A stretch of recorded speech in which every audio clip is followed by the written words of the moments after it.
Muito boa tarde, bem-vindos a este segundo debate do ciclo de seminários Portugal e os fundos europeus. O debate de hoje é dedicado à modernização das políticas públicas, governação e transparência. Não podia ser um debate mais atual.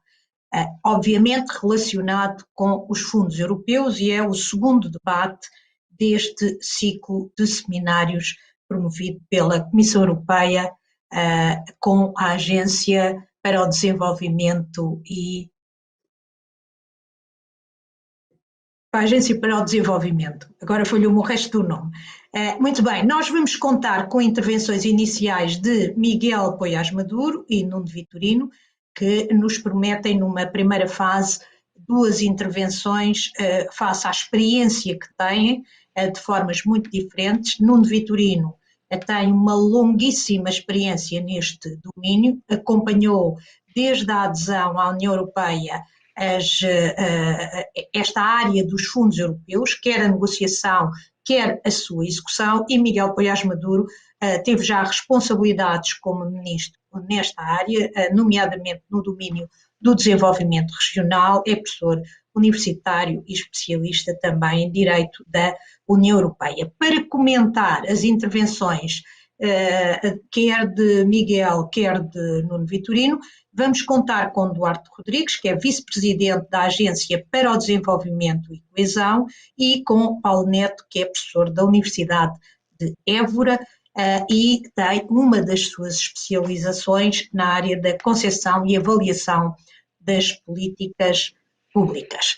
Como habitualmente, na segunda parte vai ser possível a todos aqueles que nos estão a assistir, a todos os que estão a ouvir-nos e a ver-nos, colocar as questões que considerarem pertinentes, que eu farei de intermediário entre a assistência e as pessoas que estão no painel. Os nossos convidados iniciais vão ter no máximo 20 minutos para intervir. O ideal era que não ultrapassassem os 10 minutos, mas obviamente que as regras são 20 minutos para tornarmos isto muito mais dinâmico. E vou começar por Miguel Poiás Maduro. Miguel, bem-vindo e vamos ao nosso tema de hoje. Bom dia, em primeiro lugar, bom dia não, boa tarde. Em primeiro lugar, um pedido de desculpa. Eu vou ter de fazer intervenções mais curtas, porque tive uma pequena intervenção e estou aqui a cicatrizar a boca, estou com alguma dificuldade de falar e sobretudo com alguma dor, e portanto não consigo fazer intervenções muito longas. Em segundo lugar, para cumprimentar a Helena, é um gosto grande estar aqui num painel moderado por si. Mas também o Nuno Vitorino, que conheço por ter tido a oportunidade, quer de beneficiar dos conhecimentos dele quando preparámos o Portugal 2020 e, portanto, nesse contexto, cooperar com ele. E também o Duarte Rodrigues, que já na altura estava na Agência para o Desenvolvimento e Coesão e com quem cheguei a ter algumas conversas muito interessantes nesse âmbito também da preparação do Portugal 2020. Hum, eu vou centrar a minha intervenção naquilo que tem sido, digamos que o novo paradigma dos fundos europeus, tal como já sucedeu, ou deveria ter sucedido, se calhar sucedeu em parte, mas não totalmente, no âmbito do ciclo anterior, do ciclo a que estamos neste momento a viver. E que tem precisamente a ver, na minha opinião, com as questões de governação dos fundos, do papel que os fundos devem ter, na minha opinião, até à luz do princípio da adicionalidade, não em simplesmente financiar as políticas públicas existentes, mas em contribuírem para alterar essas políticas públicas e os incentivos que essas políticas públicas geram, quer nas formas de organização e funcionamento da administração pública, quer nas formas de organização e funcionamento no mercado, ou seja, dos agentes privados. Acho que os fundos europeus, para cumprirem o seu papel, deveriam, sobretudo, estar associados a uma lógica de alteração do funcionamento dessas instituições, das instituições públicas, das instituições de mercado, alterando os incentivos àquilo que tem determinado normalmente o comportamento dos agentes no âmbito quer do mercado, quer do setor público. Os fundos europeus tiveram contributos muito importantes, muito significativos, muito positivos para Portugal, mas não tiveram um efeito de transformação estrutural tão grande como aquilo que seria desejado, e é isso que explica que numa primeira fase da nossa adesão nós tínhamos convergido muito com a Europa, mas depois estamos basicamente há mais de 20 anos em estagnação económica. Isso não é por causa dos fundos europeus, mas podemos dizer que é apesar dos fundos europeus. E a cota parte de responsabilidade dos fundos europeus tem a ver precisamente com a circunstância dos fundos terem alimentado mais, em muitos casos, as práticas existentes no seio do setor público e do setor privado do que ajudar a transformar essas práticas. Isso não é sempre assim, de novo. Basta ver, ainda é cedo e ainda não temos, sobretudo, informação suficiente para fazer uma avaliação de tudo aquilo que correu bem ou mal no âmbito de Portugal 2020. Mas, por exemplo, parece claro que os incentivos são dados no sentido de associar muito mais conhecimento e investigação científica ao tecido empresarial, terão produzido efeitos. Ou seja, temos hoje muito mais projetos de investigação que associam ciência e investigação científica ao tecido empresarial do que antes do Portugal 2020, e isso é porque o Portugal 2020 tinha incentivos que obrigavam esses diferentes agentes, esses diferentes atores, a cooperar entre eles. No entanto, não me parece que tenhamos sido totalmente bem-sucedidos e, sobretudo, que não tenhamos sido totalmente bem-sucedidos naquilo que era a mudança de paradigma que a própria União Europeia colocou e apresentou para os fundos europeus, ou seja, a orientação para os resultados. O que é que quer dizer isto, orientação para os resultados, para descodificar este tipo de etiqueta? É basicamente uma mudança na concepção e avaliação das políticas públicas, de estas estarem centradas na realização de projetos e em níveis de investimento, para passarem a estar centradas nos resultados concretos que esses investimentos geram. Em inglês digna-se passar de outputs to outcomes. Ou seja, medir as políticas públicas pelos resultados que produzem, que gerem, e não pelo investimento que comportam. Não interessa investir em formação profissional e quando se investe em formação profissional, se isso não se repercute em mais emprego e emprego de melhor qualidade e mais bem pago. Também por si só, investir em mais escolas não traz nenhuma mais-valia pública. Só traz mais-valia pública, só se traduz uma mais-valia pública se esse investimento em escolas diminuir o sucesso escolar, diminuir o abandono escolar. E, portanto, a ideia da orientação para os resultados é que as políticas públicas se passem a medir com base nesses resultados, nos seus outcomes, e que não se discuta e não se avaliem as políticas públicas em função de quantos professores foram contratados, quantos metros quadrados de escolas foram reestruturados ou construídos, ou quantas pessoas foram formadas. Agora, e aqui acho que é parte do equívoco em que a própria União Europeia, do meu ponto de vista, caiu, e eu lembro de ter discussões na altura com os responsáveis europeus em que lhes dizia isso mesmo, porque as próprias regras europeias dificultavam isso, é um equívoco achar que se introduz uma cultura de resultados nas políticas públicas simplesmente porque se criam indicadores de resultados para essas políticas públicas. Ou seja, não basta dizermos que nas diferentes linhas de investimento com fundos europeus, por exemplo, associar a cada uma delas um indicador de resultados que é aquilo que nós esperamos venha a ser atingido com os projetos que vão ser apoiados nessas diferentes linhas de investimento, por exemplo. isso por si só não chega. Porquê? Porque se nós não alterarmos o, a forma como os projetos são selecionados, os incentivos associados ao financiamento desses projetos, a forma como eles são avaliados e como é que eles são ou não penalizados em função dos resultados que atingem, então nós podemos ter indicadores de resultados, mas como não estamos a mudar nada a montante ao nível dos processos de seleção de projetos, das políticas públicas,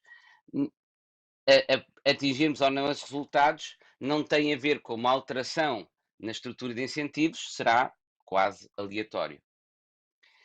Para nós introduzirmos uma cultura de resultados, temos de mudar a forma como os projetos são selecionados, contratualizados e avaliados. Sem isso, não incorporaremos essa cultura de resultados. A questão fundamental é, e vou procurar concluir aí para realmente não me alongar, e até porque me custa, a questão fundamental é como é que nós fazemos isso. Ou seja, como é que nós organizamos os investimentos e a seleção dos investimentos de forma a alterar o desenho das políticas públicas para garantir resultados nessas prioridades. E, na minha opinião, há três fatores importantes. Foram alguns dos que tentámos, penso, não com todo o sucesso que eu gostaria no Portugal 2020, e era importante saber, tentar perceber porquê, o que é que falhou e o que é que funcionou. Seguramente algumas coisas terão funcionado, outras terão falhado. Mas, do meu ponto de vista, havia três aspectos fundamentais a garantir. O primeiro é a condicionalidade aos resultados. Ou seja,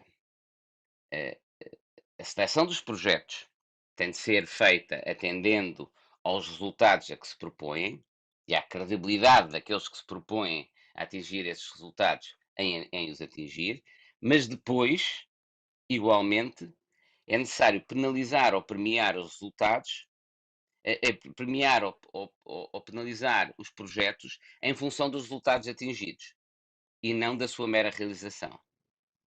Um dos aspectos que posso dar que foi feito na altura e que eu sei que essa contratualização terá sido mantida, mas não sei se, por exemplo, se as penalizações e prémios previstos estão ou não a ser aplicados, não tenho informação sobre isso. É no âmbito da formação profissional.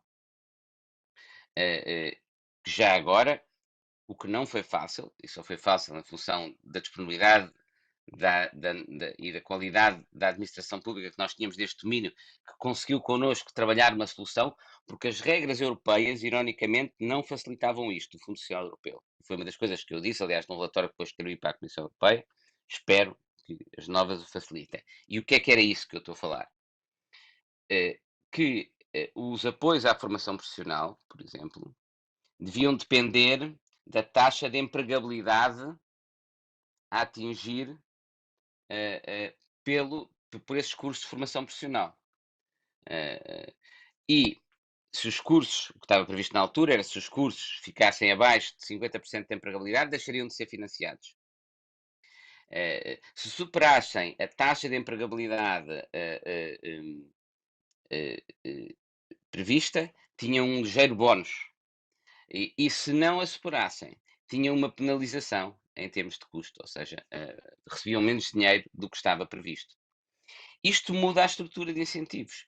Se financiarmos só as pessoas por custo de formação de pessoa, cada pessoa um valor, nós estamos a promover o quê? Formação profissional em massa e os cursos de formação profissional que formem mais pessoas, independentemente de corresponder às necessidades do mercado de trabalho, independentemente da qualidade dessa informação se vir a repercutir ou não na empregabilidade no mercado de trabalho.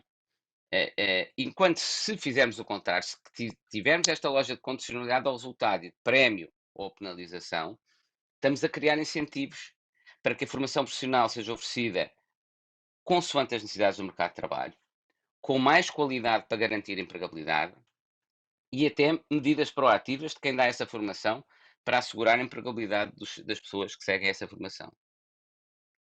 Esse é o primeiro resultado, esse é o primeiro aspecto que me parece fundamental, a contratualização e a condicionalidade. Como disse, as próprias regras europeias, ironicamente, dificultavam esta variação de penalização ao prémio. Mas foi possível fazê-lo, mas não sei se na prática tem vindo a ser aplicado ou não. Segundo aspecto que me parece fundamental, para além da condicionalidade dos resultados: escrutínio. Isto exige transparência. Transparência quanto ao que foi contratualizado, relativamente. Não é transparência apenas relativamente aos beneficiários, é transparência apenas relativamente aos montantes financeiros. Não é transparência apenas relativamente à realização do projeto. É transparência relativamente também ao resultado que está contratualizado e à medida em que esse resultado foi atingido ou não. Isso era um dos aspectos que estava previsto no Decreto-Lei Modelo de Governação dos Fundos, que nunca foi, por razões que também me escapam, verdadeiramente implementado. Mesmo o atual portal de transparência que eu tive a consultar, o que inclui é os beneficiários e o montante desses beneficiários, um sumário do projeto, mas não está lá, ao contrário do que estava previsto no decreto-lei original, nem os resultados contratualizados, nem a avaliação, já disponível, sobre se esses resultados foram atingidos ou não. E, portanto, para mim, esse é o outro aspecto fundamental, é que a transparência tem de ser garantida, mas tem de ser uma transparência que se estende à contratualização dos resultados e à obtenção e avaliação desses resultados. Terceiro aspecto, a governação que assegura isso tudo. E, do meu ponto de vista, é fundamental uma governação capacitada e imune a pressões políticas. Do meu ponto de vista, o poder político tem todo o direito de estabelecer as orientações políticas prioritárias em termos de investimentos, tudo isso. Mas, por exemplo, a avaliação das elegibilidades e a avaliação sobre se os resultados foram ou não atingidos deveriam estar nas mãos de uma noção completamente imune das pressões políticas. Porquê? Porque nos ciclos políticos a pressão vai ser para dar mais dinheiro a projetos, mesmo que a sua elegibilidade não corresponda ao que estava previsto plenamente. Porque o que se quer é pôr dinheiro, aliás, em Portugal a pressão toda é execução, execução, execução, que é uma área onde nós raramente tivemos problemas, só se fala disso, e não se fala da qualidade dos projetos que são executados. Esse é um dos problemas. Portanto, o nosso próprio discurso público cria, e pressão pública, cria incentivos perversos à política que esta depois impõe aos organismos responsáveis pelos fundos. E aí, meia culpa, eu acho que foi um passo que nós não demos e provavelmente devíamos ter dado.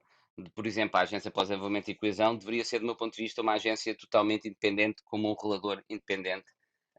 Não deveria estar a ser do poder político. Portanto, acho que é fundamental imunizar mais, pelo menos, essas duas dimensões dos fundos. Não digo os programas operacionais, as entidades gestoras dos programas operacionais, mas diria pelo menos aqueles que são responsáveis por avaliar a elegibilidade e pela avaliação dos programas. E fico-me por aqui.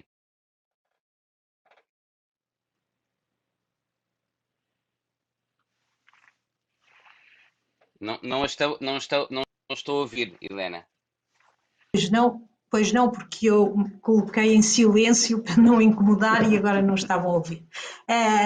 Muito obrigada, Miguel. Temos já aqui vários temas de possível debate. Nuno, com toda a sua experiência, partilhe connosco e ensine-nos alguma coisa em relação ao passado e de lições do passado.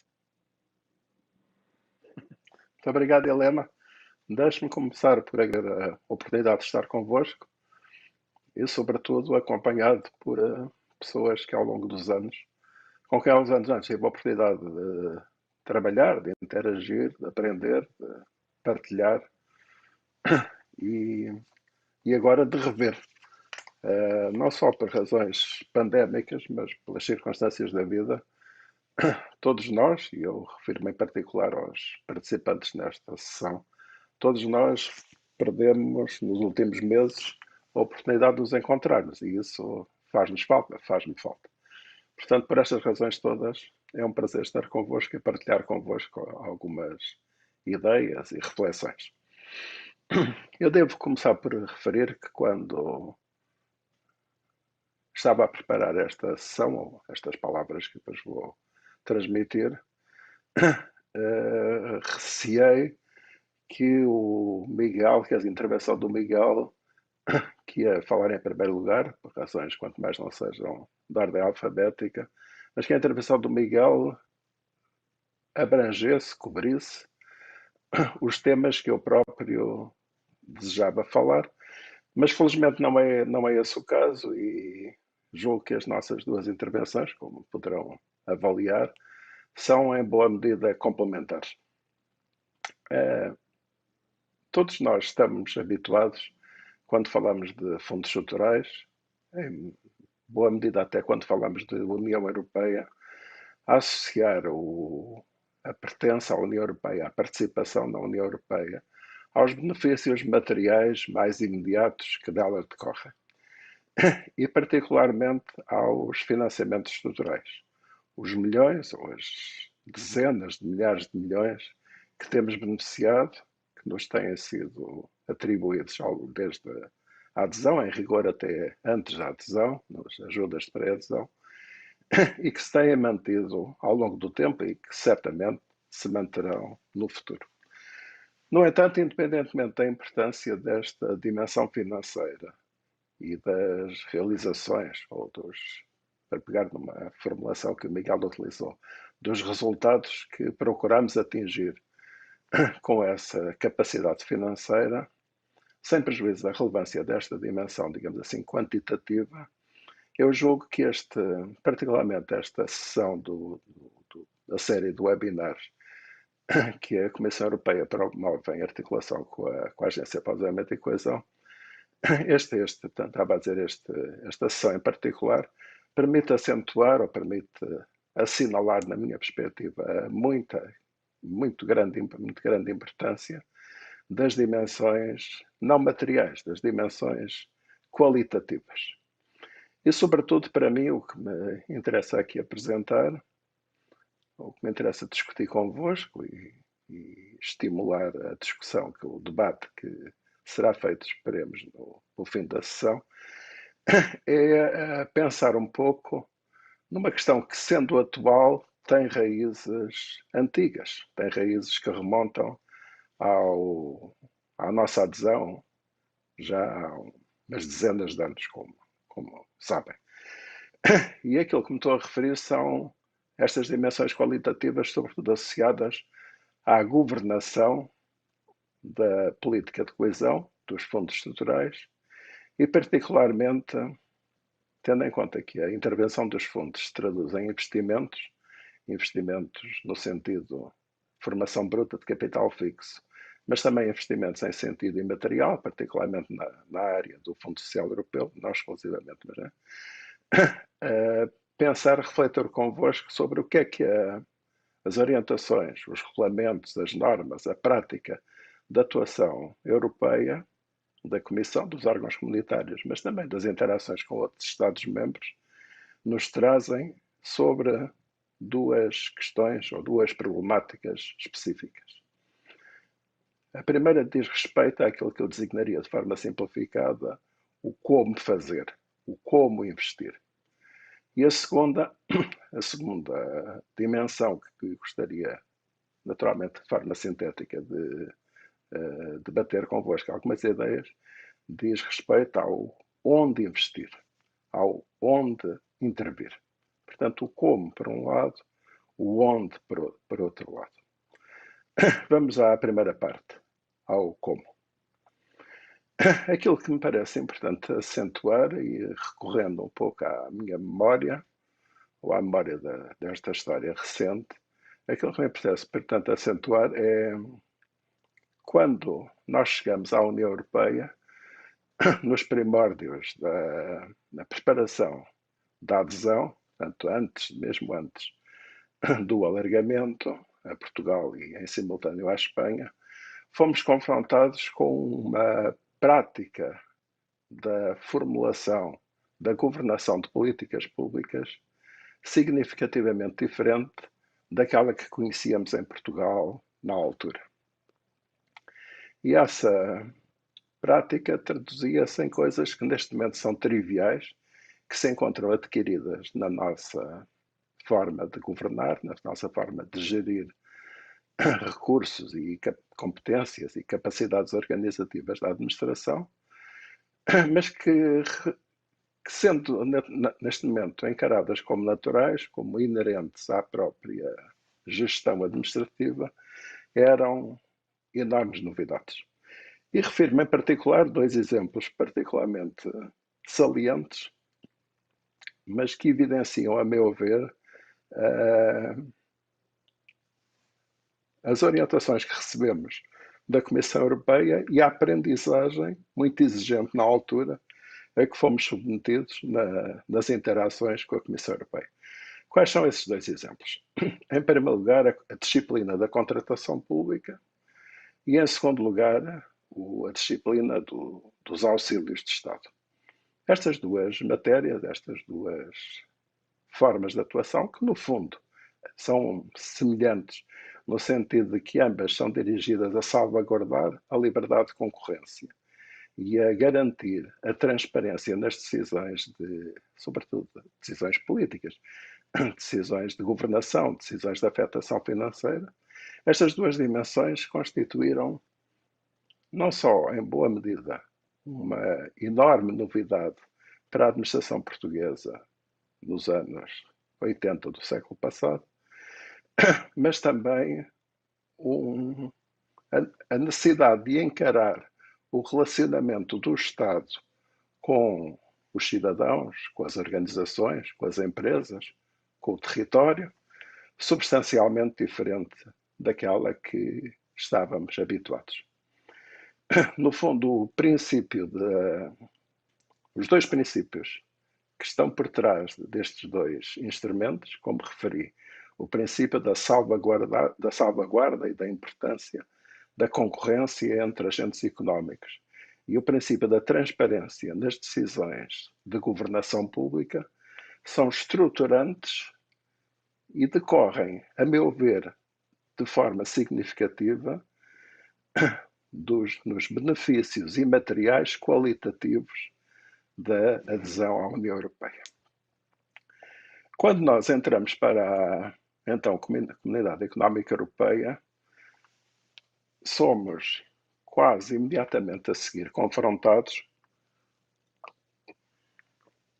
com o enorme impulso político, estratégico, que a Comissão, então presidida por Jacques Delors, trouxe ou revolucionou toda a atividade das instituições, dos órgãos europeus. Todos nós sabemos, todos nós teremos memória, mais ou menos viva, de que as primeiras propostas de Jacques Delors, ou protagonizadas por Jacques Delors, disseram respeito àquilo que veio a ser designado o Ato Único Europeu e, em simultâneo, de forma, aliás, articulada, à primeira reforma dos fundos estruturais. Os fundos estruturais que existiam na altura eram substancialmente diferentes, significativamente diferentes daqueles que agora conhecemos e que gostamos mais ou menos, mais de algumas coisas, menos de outras, mas que não tem nada a ver com aquilo que existia de antes. E, de facto, Jacques Delors introduz uma revolução. Basta acentuar, no fundo, para avivar memórias, que o Ato Único Europeu visava, sobretudo, assegurar a construção do mercado único, da liberdade de circulação de pessoas, de bens, de serviços e de capital. E a reforma dos fundos estruturais era assumido como um instrumento estratégico e político e de governação essencial para afirmar a política de coesão económica e social e, uns anos mais tarde, territorial. É importante acentuar que nesta iniciativa estratégica muito relevante,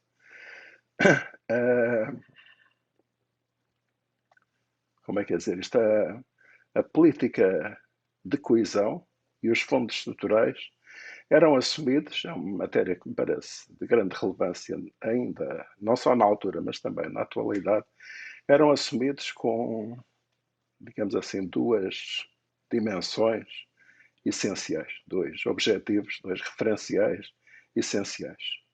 Por um lado, atenuar, combater as externalidades negativas do mercado comum, assumidas como territorialmente assimétricas, isto é, que não incidiam, que não afetavam de forma idêntica as economias dos Estados-membros da União.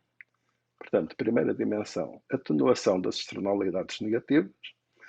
Em segundo lugar, assegurar a equidade territorial, social, no acesso às oportunidades do mercado comum e depois da União Económica e Monetária. E estas duas dimensões são, a meu ver, fundamentais para afirmar de forma segura, de forma categórica, aquilo que frequentemente, ainda hoje, é referido, é referenciado, que os fundos estruturais são um preço que a União faz, que a União paga, que alguns Estados-membros contribuem de forma mais significativa, para ajudar uns pobres periféricos que não são capazes de se governar eles próprios. Esta atitude, esta concepção paternalista e de alguma forma inaceitável, era assumida, e por isso eu acentuo estes aspectos, era recusada desde a formulação inicial da política de coesão e da primeira reforma dos fundos estruturais. E aquilo que é fundamental acentuar é que a intervenção dos fundos continua a constituir de forma inequívoca, a meu entender, uma dimensão estruturante e estrutural das políticas europeias. Esta reforma dos fundos estruturais, a primeira reforma Jacques Delors, tinha uma dimensão quantitativa, um reforço significativo dos recursos afetos aos fundos, mas talvez mais importante ou mais estruturante do que essa dimensão quantitativa, assentava em 4 grandes princípios de política pública, 4 grandes princípios de natureza estruturante e estrutural, que em boa medida ainda se mantêm hoje, passados mais de 20 anos, na concepção e na modelização da intervenção dos fundos estruturais. Quais são estes 4 grandes princípios? Por um lado, o princípio da concentração, em 2 dimensões, ou em 2 declinações. Por um lado, concentração num número limitado de objetivos, de finalidades, que quer dizer o contrário da dispersão. E, por outro lado, concentração nas regiões menos desenvolvidas. Ou seja, a concentração como um instrumento fundamental para combater as divergências territoriais de desenvolvimento. Segundo grande princípio, a programação. A programação baseada na consideração da plurianualidade das intervenções e que constitui o suporte conceptual e o suporte operacional para dimensões fundamentais da governação dos fundos estruturais, diria eu, da governação das políticas de desenvolvimento. A monitorização, a avaliação, o planeamento estratégico, este tipo de dimensões. Terceiro grande princípio, o princípio da adicionalidade. O princípio da adicionalidade que afirmava, que procurava garantir que o esforço de investimento nacional não era substituído, não deveria ser substituído pelos financiamentos europeus. No sentido, portanto, de que os apoios estruturais, os apoios dos fundos estruturais às economias, à sociedade, ao território, em cada um dos Estados-membros, eram adicionais aos fundos nacionais. E, finalmente, o princípio da parceria. O princípio de que a montagem, a concepção, a operacionalização e a implementação destas intervenções deve ser assegurada, deve ser concretizada em estreita interação entre os diversos parceiros de natureza territorial, europeu, nacional, regional, local, e também em parceria, em partenariado com organizações sociais, com parceiros sociais e com organizações não governamentais. Seria porventura interessante analisar, à luz da atualidade, a manutenção, a relevância existente ou ultrapassada destes grandes princípios. Como o tempo não é ilimitado, deixem passar à segunda parte da minha intervenção. Falei até agora naquilo que designei o como investir, o método, digamos assim, e rapidamente procurarei falar sobre onde investir, quais são as prioridades de investimento. Aquilo que assistimos na história da política de coesão, ainda até hoje, digamos assim, marcando mesmo a evolução futura, é caracterizada, a meu ver, por duas dinâmicas complementares. Uma primeira dinâmica que respeita ao alargamento progressivo das temáticas de intervenção dos fundos estruturais, daquilo que em termos mais técnicos se chama vulgarmente as elegibilidades dos fundos estruturais. E, de facto, essas elegibilidades, estas temáticas de intervenção, eram bastante restritivas no início, logo a seguir à nossa adesão, e vêm-se alargando progressivamente. Segundo a dinâmica complementar, e de uma forma contraditória deste progressivo alargamento, o condicionamento ou o condicionalismo, também progressivo, das intervenções e dos financiamentos. Para procurar ser sintético e respeitar os limites temporais que a Helena referiu logo ao princípio e que eu já conhecia antes, não são surpreendentes, deixem-me referir sobretudo que, embora neste momento as possibilidades, digamos assim, de intervenção temática dos fundos estruturais, neste momento, na atualidade, sejam praticamente ilimitadas, aquilo que é possível fazer com os fundos estruturais, onde investir, cobre o espectro quase total das políticas públicas, com exceção das funções de soberania, digamos assim. Embora este espectro seja muito alargado, tem vindo a verificar-se nas últimas reformas, nos últimos períodos de programação dos fundos estruturais, a imposição de condicionalidades cada vez mais apertadas, digamos assim, cada vez mais efetivas, e que de facto limitam e condicionam a intervenção dos fundos. O último, digamos assim, a fase em que estamos neste momento a viver esta problemática, diz respeito à convergência ou à aproximação entre os financiamentos estruturais, entre a política de coesão e o designado semestre europeu. No fundo, à imposição de um conjunto de regras, temática e funcionalmente muito rigorosas, e que se traduzem na prática por condicionar de forma significativa não só as intervenções dos fundos, mas até a concretização de reformas nas políticas públicas cujo sucesso ou insucesso, cuja concretização ou não concretização, condicionam a política de coesão. Trata-se de um sinal evidente de transformação da política de coesão económica, social e territorial. Eu não tenho uma visão nem pessimista, nem muito menos catastrófica nesta matéria, mas o que é importante termos consciência de que estamos a viver uma fase importante no processo estrutural de transformação desta política. Vou ficar por aqui, teremos certamente a oportunidade no debate de voltar a alguma destas questões. Muito obrigado. Muito obrigada, Nuno, e sobretudo pela sua disciplina e pelas pistas que nos lançou aqui de reflexão nesta viagem rápida às regras dos fundos, desde regras, princípios, orientações, desde a nossa adesão à então Comunidade Económica Europeia. Duarte Rodrigues, vamos passar já à segunda parte com os comentários de Duarte Rodrigues e Paulo Neto. Duarte, eu começo por lhe pedir desculpa por não ter conseguido referir exatamente a sua agência.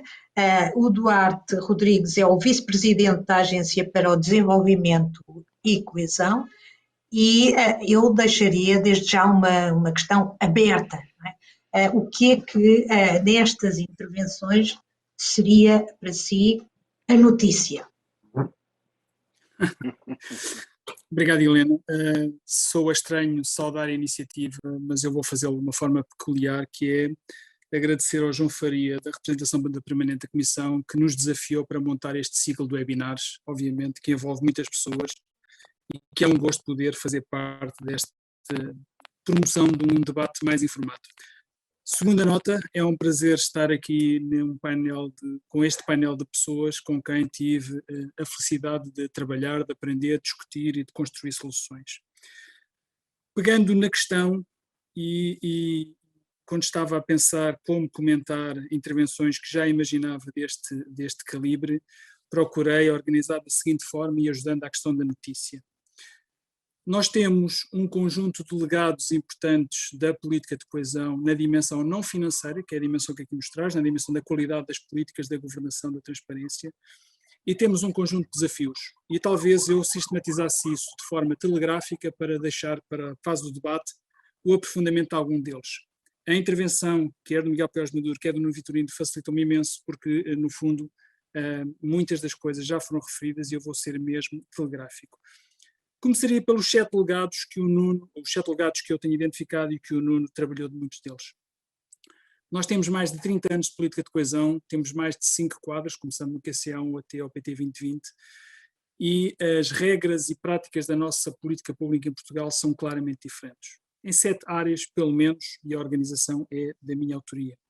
No planeamento estratégico, ou seja, esta ideia que o Nuno referiu, a necessidade de mobilizar a sociedade para ter uma estratégia, para olhar para as condições dessa implementação, para mobilizar atores, é claramente um legado da política de coesão. A programação financeira plurianual de investimento. Muitos veem como saudoso o antigo PIDAC. Na prática, nós temos uma dimensão financeira muito para além do PIDAC e que se trata destes quadros financeiros de investimento plurianual que dão estabilidade, permitem monitorizar, permitem avaliar, como o Nuno referia. Depois, o princípio da parceria e da governação multinível. Muitos dos instrumentos que nós temos de governação multinível em Portugal e muitos dos incentivos na alteração das políticas públicas, que aqui foram referidos, estão associados a experiências no âmbito da política de coesão. Cito apenas 2. Valente de Oliveira, quando diz em 94 que é preciso haver planos diretores municipais em todo o país e, portanto, quem não tiver no espaço de 6 meses deixa de ter acesso aos fundos, claramente alterou a prática e em 6 meses isso foi resolvido. Ou nós hoje temos uma malha de governação subregional das comunidades intermunicipais que, depois de várias tentativas falhadas, foi com a lei de 2007 e com a associação aos incentivos e às práticas que o Miguel há pouco falava, que se conseguiu construir. A quarta dimensão nas metodologias de avaliação e de controle de projetos, aqui em sentido muito amplo. O Nuno referiu as práticas de contratação pública, as práticas de auxílios de Estado, as análises de sustentabilidade económica ou financeira, a noção de conflito de interesses, de risco de fraude, tudo isso é muito tributário de várias décadas de aplicação da política de coesão. O quinto, uma cultura de transparência e de accountability. Há muito por fazer, o debate público atual é muito interessante e provavelmente vamos voltar a ele, mas como dizia alguém no último seminário, no primeiro deste ciclo, não há em Portugal política tão escrutinada. E não é uma questão de dimensão financeira, há dimensões financeiras que às vezes são um bocadinho, passam despercebidas e que têm tanto ou mais verba do que a política de coesão e do qual sabemos muito pouco. Há uma história de transparência, há uma história de accountability que tem muita margem de progresso, o Miguel referiu alguns dos exemplos. O portal da transparência tem novas novas versões com mais informação que terá que ser disponibilizada, mas a ideia de haver boletins de monitorização, relatórios de avaliação, a disponibilização no portal do INE dos indicadores do resultado do PT 2020 são experiências, são evidências muito importantes de como a política de coesão mudou a nossa prática em matéria de accountability e transparência. O sexto, uma cultura de avaliação. Não vou dedicar muito sobre este tema, tem sido relativamente debatido em Portugal que nós temos nos fundos comunitários um nicho muito importante de cultura de avaliação. Não chega, é preciso estender ao resto, é preciso torná-lo mais consequente, mas se em Portugal nas políticas públicas há práticas de avaliação, elas estão na aplicação dos fundos comunitários. O que tem, para o mal e para o bem, uma vantagem em Portugal é que uma parte muito significativa das políticas públicas são cofinanciadas e por essa via essas políticas públicas são cobertas nesta prática de avaliação. E o sétimo e último, uma prática de inovação na forma de fazer. E para não falar apenas de coisas mais recentes, inovação ao nível dos instrumentos. As operações integradas de desenvolvimento, do início dos QCAs, são um desses exemplos. Os pactos pós-desenvolvimento e coesão são outros. A abordagem de clusters ou a abordagem de Prover, no fundo, é instrumentos de promoção da baixa densidade. São tudo exemplos de instrumentos que foram criados porque a política de coesão é, digamos, um espaço próprio para a inovação nas políticas. Também nos processos, a interoperabilidade entre sistemas, que hoje é possível, existiu muito a propósito desse sistema, digamos, muitas vezes apelidado de complexo, mas que é relativamente robusto, da política de coesão, no envolvimento dos atores, na comunicação dos projetos. Bom, poderia continuar. Não tenho mais tempo para os legados, gostava de me concentrar nos desafios. E olhar para os desafios num contexto em que o mundo está a mudar, o Nuno referia que está a mudar na política de coesão, e eu acho que esta é uma reflexão muito importante do ponto de vista nacional e do ponto de vista europeu.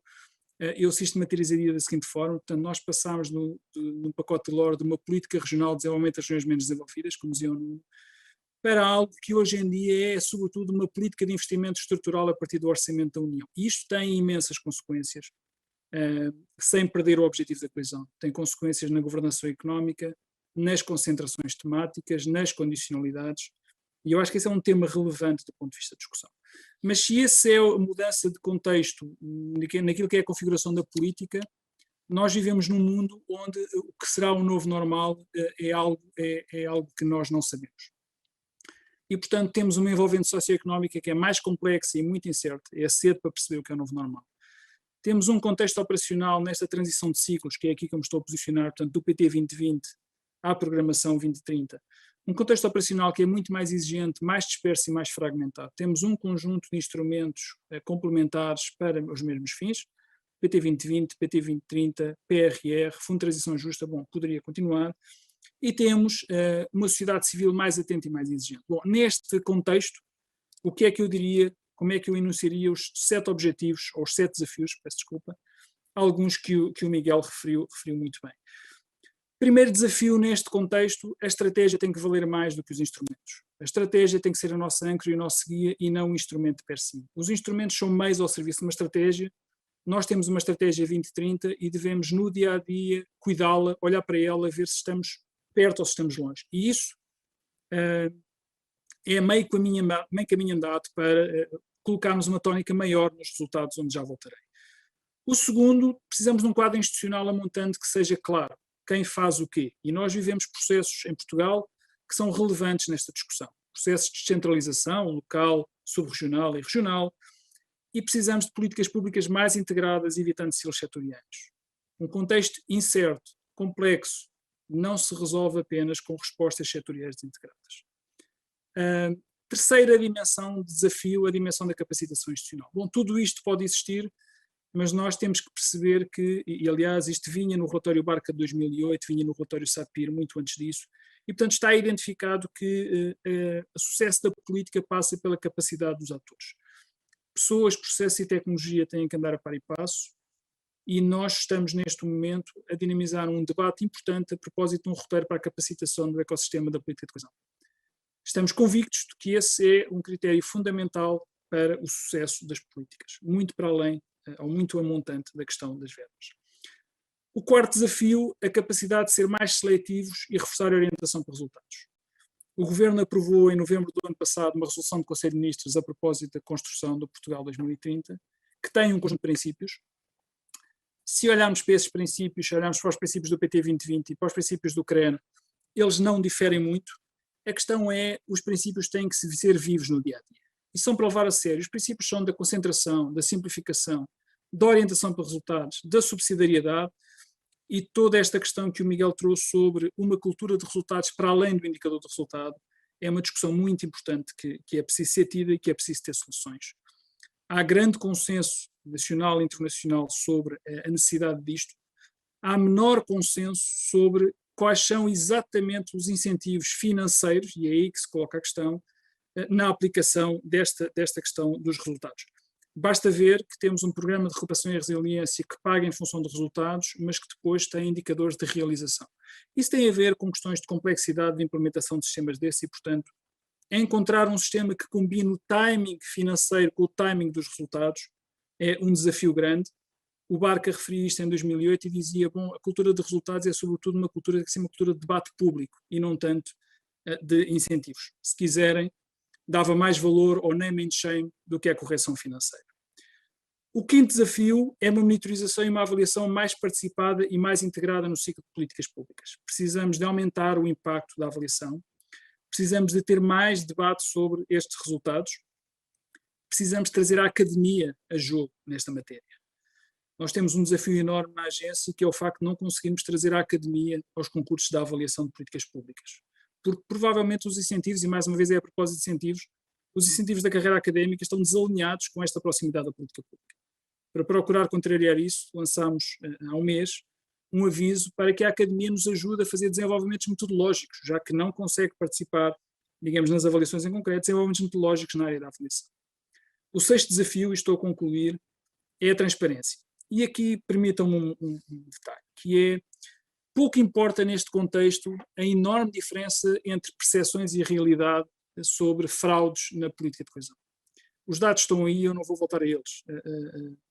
As taxas de erro são marginais, mas o problema não é esse. O problema é que se há uma percepção, ela tem que ser contrariada. E, portanto, a sociedade exige mais e nós teremos que ter mais.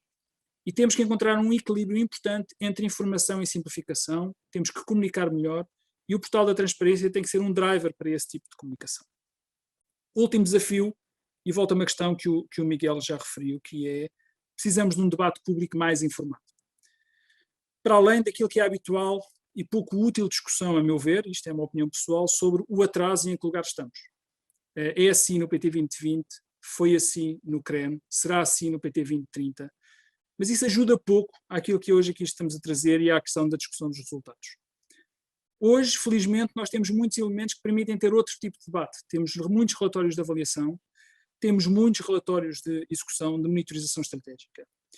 E termino, esta é uma questão que não é apenas da política de coesão, mas termino com aquilo que me parece um paradoxo do nosso debate público nessa matéria, que é, olhando para uma matéria que não tem a ver com a política de coesão, mas que é com o orçamento, que é passarmos no país 3 semanas a 3 meses a discutir um orçamento e aprovar a conta geral do Estado numa tarde.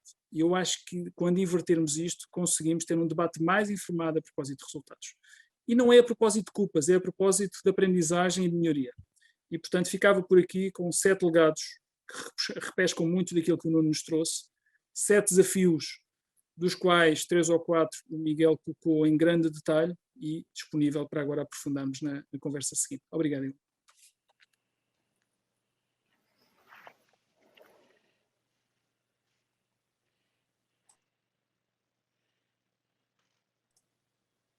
Está sem som, Helena.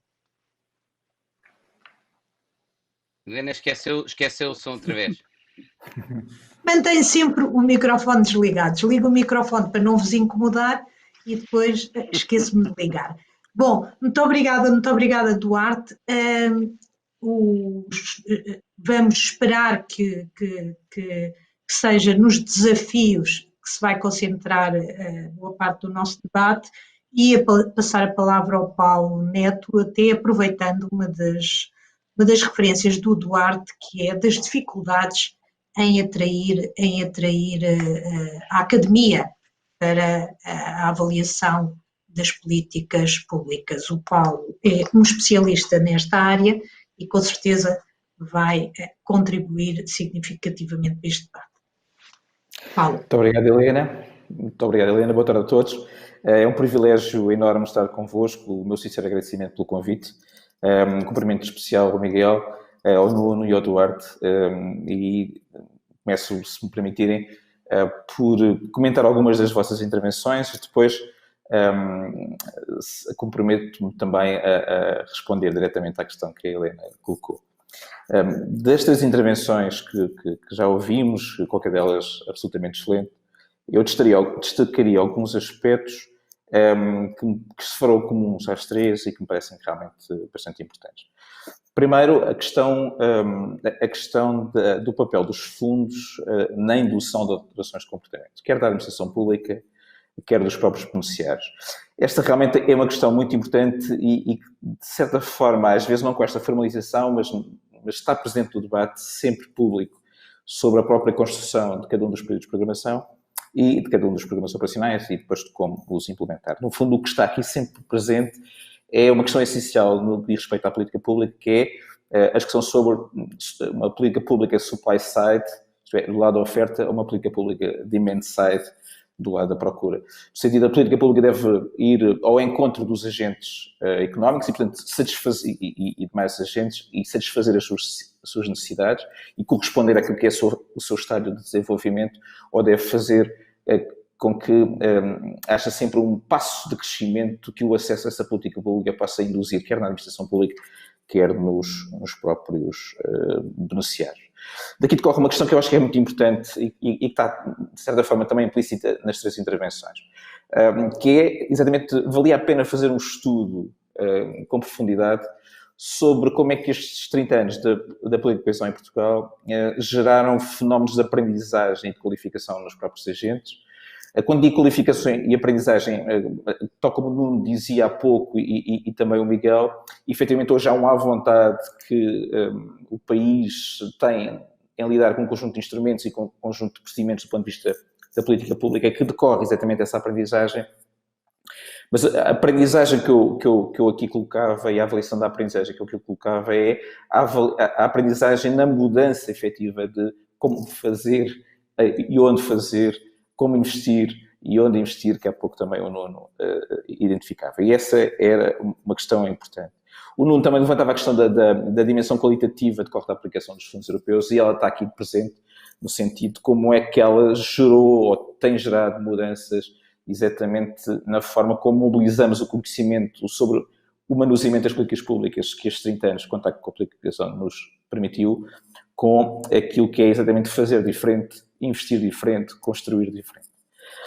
Eu porque já sabia também que estas três intervenções seriam absolutamente excepcionais, eu procurei, para não me sobrepor, trazer algo mais que propunha-me que pudéssemos juntar ao debate. E prometo que vos vou apenas mostrar 2 slides, mas que tinha a ver com uma dimensão que está presente no tema deste próprio webinar e que eu acho que, se me permitirem aí, também ia me focar um bocadinho.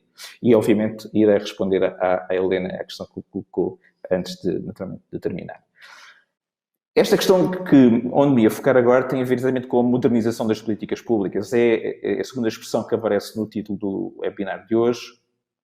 Eu acho que há 6 grandes desafios que se colocam à modernização das políticas públicas pós-2020 e propunha-vos que pudéssemos refletir um bocadinho sobre eles.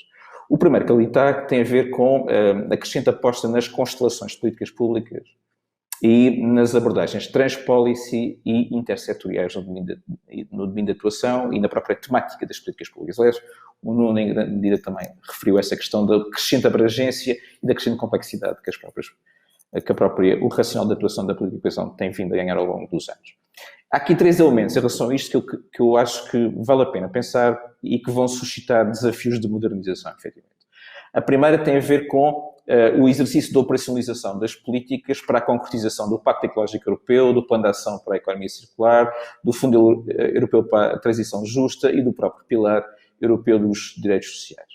Não só alguns destes instrumentos não têm, instrumentos de política, não têm orçamento por trás e, portanto, eles vão ter que ir pescar a algum sítio e, obviamente, em grande medida, onde o irão pescar será a política de coesão, mas eles próprios têm uma natureza na formalização da política que é por natureza interdisciplinar, transversal às políticas, transversal às temáticas, que obriga uma forma de construir a política pública daqui para a frente numa outra perspectiva, em que esta complexidade de atuação sistémica entre políticas e de valorizar essa abordagem em constelação de políticas esteja lá presente. Uma outra questão que eu acho que vale a pena pensar e que tem a ver com o desafio que decorre da própria complexidade que a política de coesão foi ganhando ao longo dos anos e que o Nuno há pouco também referiu e que o Duarte também. Quer no fundo dizer assim, se nós olharmos para o período de programação 21-27, a centralidade que a política de coesão assume um conjunto de políticas da União Europeia é cada vez maior. E o tipo e a natureza de interação que ela estabelece e que está previsto venha a ter, desde a PAC à Horizon Europe, à transição justa e a outros instrumentos, é cada vez maior. Significa, por um lado, que a política de coesão é cada vez mais central no sistema de políticas da União Europeia, mas significa também que muito daquilo que é a sua lógica de atuação é enquadrado exatamente por este exercício em constelação. Depois, uma terceira questão em relação a isto tem a ver com a emergência de novas políticas públicas no âmbito da União Europeia que vão exatamente neste novo figurino, digamos assim. Nomeadamente a recém-criada, em janeiro do presente ano, a iniciativa Nova Bauhaus Europeia, que centrada na ideia da Europa e da cultura da Europa e da identidade da Europa, mobiliza em torno da arte e da cultura todos os setores, desde a tecnologia à economia, e cria um fecho de interatuação entre políticas, entre domínios de política, mas também entre políticas públicas que até agora, no contexto da União Europeia, no contexto dos Estados-membros, atuavam nesses domínios setoriais e é, no fundo, o embrião para uma experiência de atuação sistémica, outra vez transpolicy e intersetorial enquanto racional de atuação. Depois, uma segunda questão enquanto tema, esta alteração da posição relativa das políticas e dos objetivos de política. Eu acho que esta questão também é muito importante. É, no fundo, dizer assim, de repente, a pandemia meteu-se, obviamente, no meio das nossas vidas, meteu-se também no meio das políticas da União Europeia. O que significa que há aqui uma alteração positiva das prioridades, há também uma alteração relativa, a posição relativa das necessidades, exatamente porque o efeito da pandemia, do ponto de vista económico e social, tem sido absolutamente grave, o que significa que há aqui um conflito, ou pelo menos um equilíbrio que importa assegurar no período de programação que estamos à beira de começar a implementar, que tem a ver exatamente com o equilíbrio entre as prioridades da recuperação económica e os desígnios da coesão social, da política de coesão. O que significa que, em grande medida, há aqui necessidades de recuperação económica e social que colidem ou rivalizam do ponto de vista do acesso aos recursos e da prioridade dos recursos relativamente àquilo que são os desígnios da própria coesão. E vale a pena ver até que ponto é que isto vai reformatar algumas das lógicas de construir a política pública daqui para a frente. Por outro lado, uma outra questão que me parece importante é, também ainda neste ponto 2, a questão da crescente centralidade da política ligada à saúde, nomeadamente a política europeia de saúde e do instrumento europeu de proteção civil. O que quer dizer que também nesse sentido percebemos que há uma rehierarquização, há uma alteração da posição relativa entre as políticas que vale a pena tentar antecipar e pensar um pouco como essa questão que impactos traz.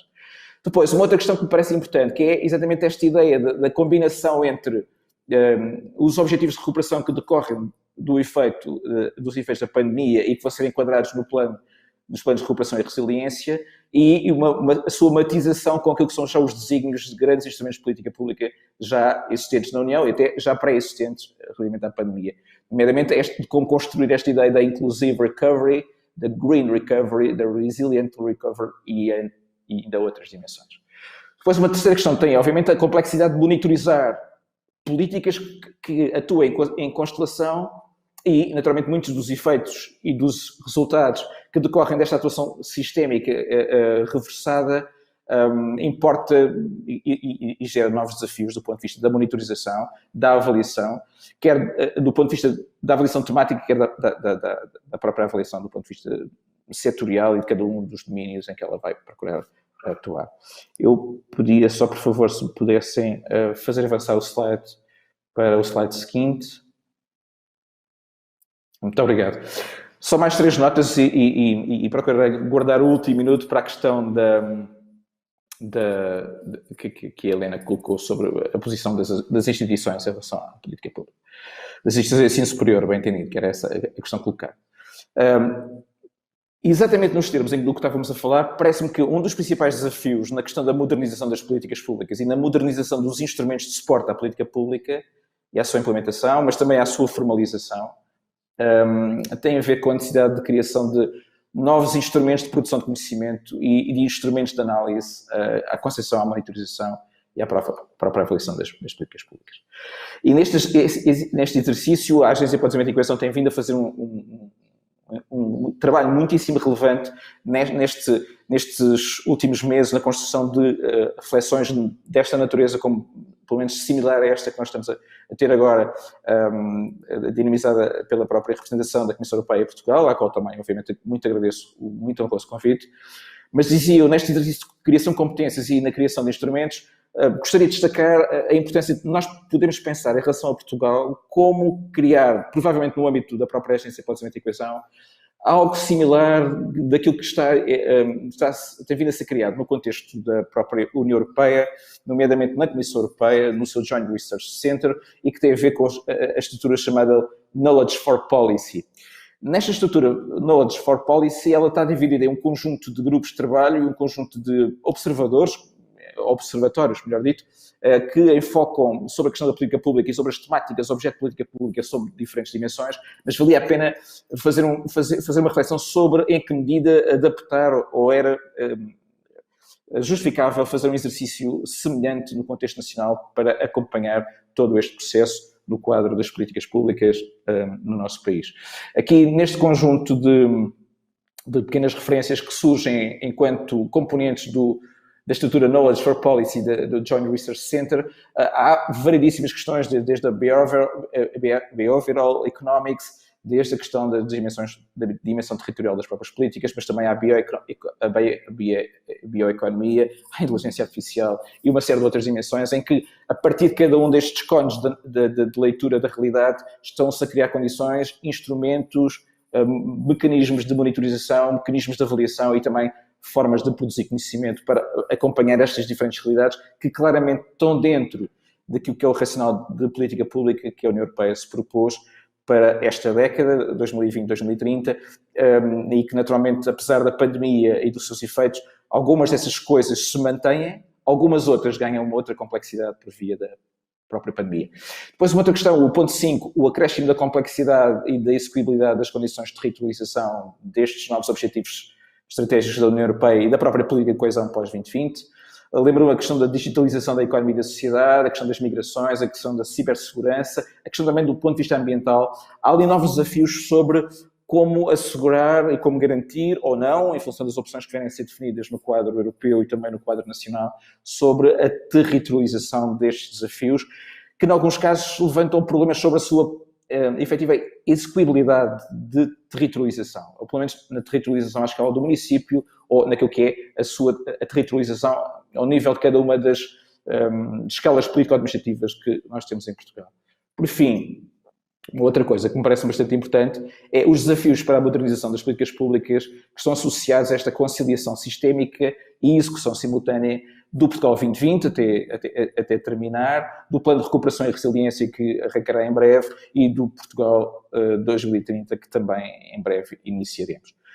Só uma pequena nota em relação à pergunta. Efetivamente, havia, por razões daquilo que é a natureza da carreira académica, tem havido ao longo dos anos um enfoque preferencial do ponto de vista dos mecanismos da nossa avaliação, que tem a ver com o privilegiar a produção científica e menos aquilo que são relações com a comunidade, por exemplo, o que me parece em si mesmo um pouco não plenamente adequado, mas efetivamente do ponto de vista da nossa avaliação de carreira, a componente de ciência e tecnologia é bastante mais valorizada do que a componente de prestação de serviço ou de colaboração com as entidades. E isso faz com que provavelmente não seja com a frequência desejada que as universidades se mobilizam para estes processos que há pouco o Nuno Duarte referia, nomeadamente a questão das avaliações. Mas também dizer-vos uma coisa que me parece importante, é que se essa realidade é de facto assim, Há uma outra coisa que também é significativo, é o facto de nos últimos 7 anos para cá, 5 a 6 anos para cá, e com uma maior incidência nos anos mais recentes, quase todas as universidades em Portugal, quase todas as instituições de ensino superior em Portugal estão a mobilizar para a temática da política pública, criando estruturas de trabalho, criando grupos de investigação neste domínio, de que a Unidade de Monitorização de Políticas Públicas, do qual sou coordenador e criador, é um exemplo, mas que está presente, existem estruturas semelhantes ou com preocupações também sobre a política pública em várias das outras instituições de ensino superior em Portugal, o que significa que, apesar dessas condicionantes de avaliação de carreira, sim, as universidades estão a dizer presente neste desafio de olhar a política pública e de participar na sua implementação e em todo o seu racional de atuação. E obrigado. Muito obrigada, Paulo. Fica aqui uma pista importante, eventualmente é tudo uma questão de incentivos, como se vê. Fica aqui uma pista importante, eventualmente, para se falar com o Ministro do Ensino Superior ou pelo menos com as universidades para alterarem esse esquema de incentivos e contarmos com maior colaboração da academia nestas áreas das políticas públicas. Tivemos aqui mais de 1h30, mais de 1 hora nesta nossa conversa e que, se me permitem, foi um bocadinho abstrata e eu vou tentar tentar perceber um bocadinho mais e tentar arranjar aqui um título que o Duarte nem o Nuno responderam a esse desafio, arranjar aqui um título. A questão que eu colocaria é, usando até como referência à estrutura do Nuno, que é no quadro do Onde Investir, que é a maior abrangência dos fundos europeus e a existência de condicionalidade, ou o aparecimento da condicionalidade crescente, eu começava pela maior abrangência para perguntar se esta maior abrangência não é um fator positivo no sentido, e pergunto, não sei mesmo, pergunto se não é positiva no sentido de dar a cada país maior flexibilidade para definir as suas prioridades. Há muitas críticas em relação à aplicação dos fundos europeus, mas uma delas que nós observamos é viver ou conviver lado a lado grandes investimentos de centros culturais, rotundas extraordinárias, com uma estrada municipal cheia de buracos.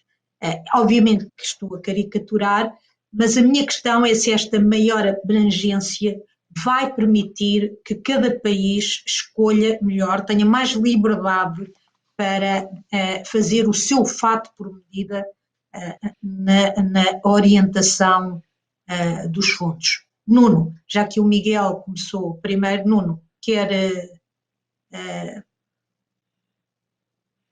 não sei se devo contribuir? agradecer a pergunta. A pergunta é interessante, mas não sei se justifica um agradecimento, porque cria aqui alguns problemas.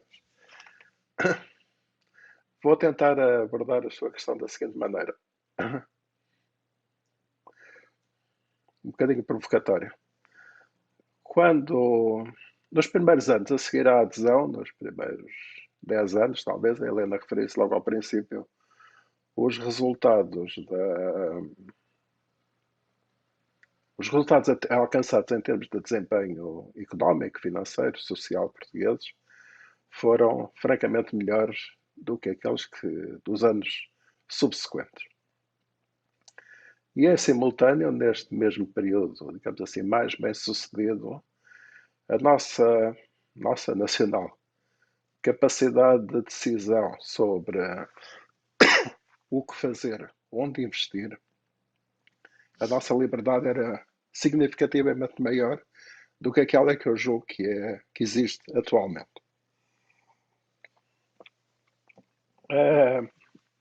A conciliação destas duas verificações, constatações, digamos assim, poderão levar-nos a concluir que a liberdade de programação, a liberdade de decisão sobre como utilizar, onde utilizar os financiamentos estruturais, esta liberdade permite alcançar melhores resultados do que os constrangimentos ou as condicionalidades atualmente existentes. Eu, no entanto, devo dizer que não, embora essa análise, essa conclusão seja fácil, não me parece que seja justa, que seja adequada. Precisamente por duas razões fundamentais, na minha perspectiva. Por um lado, a envolvente, nas suas múltiplas segmentações, é muito mais complexa do que era há 30 anos atrás, ou pelo menos temos consciência atual muito mais aguda sobre essa complexidade do que tínhamos há 20 ou 30 anos atrás. Complexidade acrescida. E, por outro lado, não estou seguro que a nossa capacidade de intervenção efetiva e bem-sucedida tenha conhecido ao longo destes anos progressos assinaláveis. Eu creio que temos que nos confrontar com a necessidade permanente, continuada, um pouco como o Duarte referiu, o Miguel também, de certa forma o Paulo também. Temos que nos confrontar com a necessidade permanente, assumir essa necessidade, de melhorar a qualidade da governação, sobretudo nas políticas públicas de que estamos a falar, nas políticas públicas associadas ao desenvolvimento, ao crescimento económico. E esta qualidade da governação das políticas públicas tem a meu ver, dois planos fundamentais de afirmação. Por um lado, no plano estratégico, no plano do planeamento estratégico, naquilo que na família, na terminologia dos fundos estruturais, se chama a programação, a definição das grandes orientações plurianuais que devem ser desenvolvidas em cada um dos Estados-membros, Portugal em particular. E a segunda dimensão era aquilo que o Miguel referia, e que é a capacidade para tomar decisões ou definir procedimentos e metodologias para a tomada de decisões que conduza a resultados efetivos mais significativos do que aqueles que conhecemos, partindo do princípio que há um descontentamento com os resultados que temos vindo a atingir. Eu acho que podemos partilhar isso. E, a meu ver, a combinação, o equilíbrio, o balanço entre a melhoria da capacidade de governação em termos estratégicos e a melhoria da qualidade da governação em termos de instrumentos específicos, detalhados, de prossecução de resultados, o equilíbrio destas duas dimensões é essencial. Dito isto, gostava de acrescentar dois comentários finais. Eu tenho sido confrontado ao longo da minha vida, ainda recentemente tive um episódio deste género, que enquadra nesta afirmação que vou fazer, que é procurar ou ser solicitado a encontrar soluções simples para problemas complexos. E eu creio que isto é uma impossibilidade e aquilo que tenho vindo a desenvolver é uma capacidade para afirmar esta impossibilidade. A abordagem que eu afirmo e julgo dever afirmar é: os problemas simples têm soluções simples, os problemas complexos têm soluções complexas. E não há volta a dar-lhe, não vale a pena estar a fazer de conta que podemos resolver problemas complexos com soluções simples. E naturalmente que os desafios, não só da modernização das políticas públicas, mas os desafios associados, desafios que todos nós, de alguma forma, estas 4 intervenções apontando, desafios associados ao progresso, ao crescimento, ao desenvolvimento, à competitividade, são desafios complexos cujas soluções não podem ser simples. Um último comentário. Eu julgo poder afirmar com alguma segurança a convicção que tenho vindo a sedimentar ultimamente não é nos últimos dias, nos últimos tempos, no sentido de que os órgãos comunitários, e particularmente os órgãos europeus e particularmente a Comissão, têm vindo a desenvolver uma trajetória com alguns problemas, caracterizada por a assunção crescente da necessidade de desafio, de superar, de resolver desafios de grande complexidade em múltiplos domínios e a dificuldade em se apetrechar dos instrumentos, designadamente a capacidade financeira, para satisfazer esses desafios complexos, para confrontar, para superar, para desfazer. E aquilo que julgo que todos nós assistimos, é que há uma assunção crescente de desafios e a afirmação cada vez mais cada vez mais sólida, cada vez mais segura, de que os recursos da política de coesão, os fundos estruturais, são a fonte financeira para resolver todos esses desafios que se assumem. A política de coesão funciona um pouco como a expressão inglesa, a cash cow das políticas comunitárias, com exceções, estou a caricaturar e a ser exagerado, mas este caminho é, a meu ver, delicado e julgo que não irá conduzir a bons resultados. Em termos práticos, do dia a dia, aquilo que eu referia à convergência assumida de forma clara nos últimos documentos comunitários nestas matérias. A convergência entre o semestre europeu e a política de coesão, sendo compreensível, poderá conduzir a resultados desastrosos num e noutro domínio. No domínio dos objetivos perseguidos pelo semestre europeu, em termos de disciplina económica ou coerência das políticas económicas dos Estados-membros, económicas financeiras, e, por outro lado, no respeito a desresponsabilizar a política de coesão dos seus muito relevantes objetivos próprios e característicos. Muito bem. Muito bem, muito obrigada, Nuno. Não sei se satisfiz a dificuldade que me colocou, mas é uma aproximação. Muito bem, muito bem. Miguel, além da abrangência, se é possível ou não é possível concluir que os governos terão maior flexibilidade no uso desses recursos, uma das críticas que fez foi a necessidade de condicionalidade.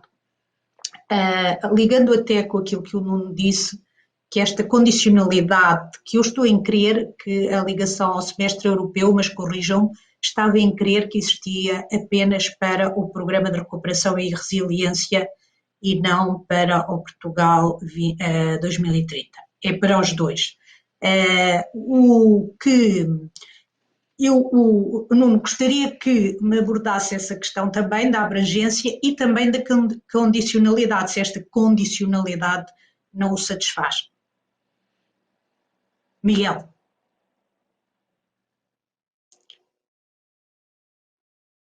Miguel, está sem som. O Miguel está sem som.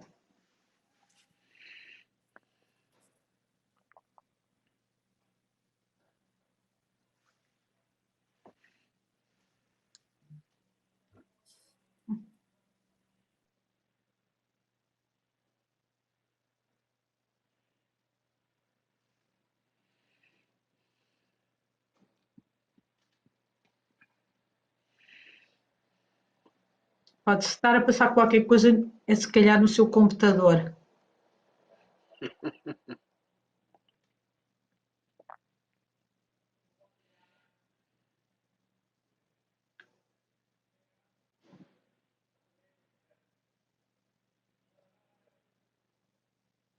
Não estamos a conseguir ouvi-lo, Miguel. não estamos a conseguir ouvi-lo. Eu se calhar ia pedir... Nuno, quer só, muito rapidamente, Nuno quer falar um bocadinho sobre esta questão da condicionalidade, clarificar esta questão, se é ou não apenas no PRR que temos esta condicionalidade ao semestre europeu, enquanto o Miguel tenta corrigir. É transversal. Isso é. Envolve também o Portugal. A minha resposta não dá tempo para o Miguel corrigir aquele problema. Aliás, não dá. E essa a condicionalidade que o Miguel... Diga. Eu gostava de estimular aqui um pequeno comentário do Duarte. O Duarte é que acompanha isto no força, dia Duarte. Das suas atividades. Duarte, quer contribuir para o esclarecimento desta questão? Quer sim, senhor, e ajudamos enquanto o Miguel se consegue voltar a ligar. Exato. É transversal e é prévia. Ou seja, a ligação entre a governação económica e política de coesão não tem nada a ver com o futuro, já existe no presente. E, portanto, a ligação entre as recomendações do semestre e a programação do Portugal 2020 foi uma realidade que aconteceu no Portugal 2020, no Espanha 2020 e em todos os países. No caso português, teve uma vicissitude adicional, porque o Portugal 2020 foi programado no âmbito do programa de assistência. Mas deu-se a coincidência de nós termos sido o programa de assistência nas vésperas de entregar o Portugal 2020 e, portanto, essa ligação foi feita. Portanto, ela já existe hoje e isso tem a ideia inicial, e julgo que é isso que o Nuno se refere e terá que ter implicações, isso tem que ter implicações dos dois lados e não apenas do lado da política de coesão. Dou apenas um exemplo. É expectável uma maior dimensão territorial no âmbito do processo do semestre europeu, que até o momento conheceu apenas versões muito tímidas do assunto, com uma página A4 escrita sobre os desafios territoriais.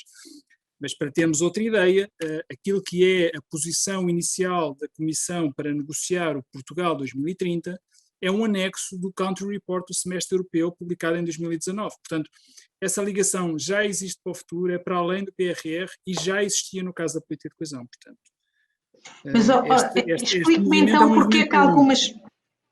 Explique-me então porque é que algumas medidas... Helena? Muito bem, já cá está. Já ouvimos. Eu peço desculpa de interromper a sua pergunta ao Duarte, mas eu só tenho mesmo mais 3 minutos, porque eu tinha dito ao João, eu tenho uma audiência com o Presidente da República, e portanto aí não posso mesmo chegar atrasado, às 4h30. Ainda tenho de pôr uma camisa e uma gravata, sair de casa e ir até lá.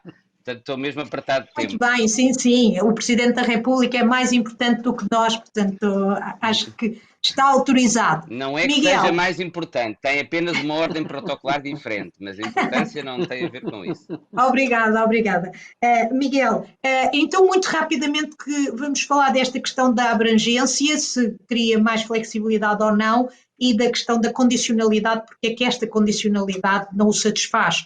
Eu pressuponho que não o satisfaz porque foi crítica em relação à timidez da condicionalidade ao nível da União Europeia. Nós evoluímos no sentido de uma condicionalidade dupla que me parece excessiva nas dimensões em que tem sido aplicada pela União Europeia e insuficiente nas dimensões institucionais e de governação, que para mim seriam as mais importantes e onde a União poderia ter um contributo melhor. Vou procurar explicar isso. Estou de acordo com o que disse o Nuno, que temos de ter muito cuidado a fazer leituras simplificadas sobre estes temas, porque, como eu costumo dizer aos meus alunos, correlação não é a mesma coisa como causalidade. Exatamente. Não é? Quando nós abrimos uma torneira azul, normalmente sai água fria, mas não é porque eu vou pintar uma torneira vermelha de azul que passa a sair água fria, não é? Portanto, é sempre correlação e causalidade. E temos de ter muito cuidado com isso. E eu acho que, por um lado, também não sou favorável a dar uma enorme abrangência aos Estados-membros, porque o risco é que, em determinados contextos, isso levaria os fundos, sobretudo, a serem usados ainda mais, direi ainda mais, entre aspas, para despesa corrente. Os fundos, em princípio, não podem ser, mas como as pessoas que aqui estão conhecem os fundos sabem, infelizmente eles, por vezes, são de alguma forma apropriados E isso, num contexto de constrangimentos financeiros, é ainda mais o caso. É, aliás, uma das dificuldades que o Paulo dizia, vai haver uma pressão muito grande para que os fundos, não apenas os de PRR, mas os outros, sejam usados para a resposta à emergência económica e social que enfrentamos. Exato. E isso vai criar um risco grande perante os constrangimentos orçamentais dos fundos não serem utilizados, onde realmente podem ter um impacto de transformação estrutural. Não é? Agora, do meu ponto de vista, isso também não passa pela União Europeia começar a fazer macrocondicionalidade com grandes reformas, que a União Europeia, a maior parte das vezes, não sabe e desconhece o que é que vai funcionar cá. Eu tive essa experiência com a Troika, de conversar com pessoas que nós percebíamos, muitas vezes não, vêm com fórmulas feitas que não se adequam ao nosso contexto económico e social e que muitas vezes não produzem e não são as que produzirão melhores resultados cá. Portanto, essa condicionalidade macroeconómica, do meu ponto de vista, também não é. Também não é aquilo que temos tido muito no passado, que é, eu lembro quando nós anunciámos o PT 2020, às vezes discussões absurdas, como uma, talvez o Duarte se lembre, embora não fosse exatamente a área dele, de saber se Portugal podia ou não financiar projetos de hotéis de 5 estrelas e só devia financiar hotéis de 4 estrelas e para baixo, quer dizer, uma coisa ridícula, absolutamente ridícula. E a energia que a Comissão empregava e os seus serviços a discutir este tema connosco, e realmente corriam de uma vez ter existido um projeto de 5 estrelas que provavelmente não devia ter sido financiado, mas isso não tinha nada a ver, daí retirava-se uma conclusão. Não se podem financiar projetos de 5 estrelas, quer dizer, e isto não é caso único. Ora, o que é que eu acho que devia ser a condicionalidade que a União Europeia se devia focar? Devia ser a condicionalidade institucional e da governação. Garantir a capacitação das instituições que, a nível nacional, vão trabalhar na definição destas políticas e depois na seleção dos projetos e na sua avaliação.